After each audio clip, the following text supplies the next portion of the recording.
পুলিশের ভূমিকা ন্যাক্কারজনক। যে পুলিশ শাহজাহান শেখ যে হারমাত বাহিনী রোহিঙ্গা বাহিনী যখন ভারতবর্ষের সংবিধানের উপরে হামলা করে, ভারতবর্ষের সার্বভৌমত্বের উপর হামলা করে, তখন সেই পুলিশ বোরখা পরে বসে থাকে, টেবিলের তলায় লুকোয়। একজন কনস্টেবলকে দেখা যায় না।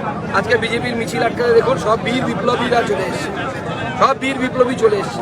তারপরে যখন আমরা পুলিশের কথা শুনে ঠিক করলাম যে আমরা বাইক মিছিল করব না, পুলিশের কথা মতো আমরা হেঁটে মিছিল 1 কিলোমিটার প্রতীকী প্রতিবার আমাদের সংকল্প যাত্রা, সেই যাত্রা যখন করতে যায় পুলিশ বিনা প্ররোচনায় আমাদের কর্মীদের উপর আক্রমণ করে, একজনের মুখে ঘুষি মেরে ঠোঁট ফুলিয়ে দিয়েছে। পুলিশ না গুন্ডা আমরা বুঝতে পারছি না। আমার তো মনে হচ্ছে তৃণমূলের গুন্ডাদেরকে রিসেন্টলি পুলিশের চাকরি দিয়ে তাই তো মনে হচ্ছে। একজনের মাথায় লাঠিচার্জ করে। পুলিশকে আমরা দাবি জানিয়েছিলাম যে আপনাদেরকে আশ্বাসন দিতে হবে, তদন্ত করে সেই পুলিশ অফিসারের বিরুদ্ধে আপনারা ব্যবস্থা নেবেন। আইপিএস অফিসারের উপস্থিতিতে তার প্রতিনিধি রূপে পুলিশ সেই আশ্বাসন দিয়েছে। আমার জেলা সভাপতিকে আমি দায়িত্ব দিয়ে গেলাম, পুলিশ যদি যে পুলিশ লাঠিচার্জ করেছে সেই হসপিটালে গিয়ে যদি আমার কর্মীর কাছে ক্ষমা না চায়, তাহলে পরে আগামী দিনে আমরা থানা ঘেরাও করব, এই জেলা অচল করে দেব।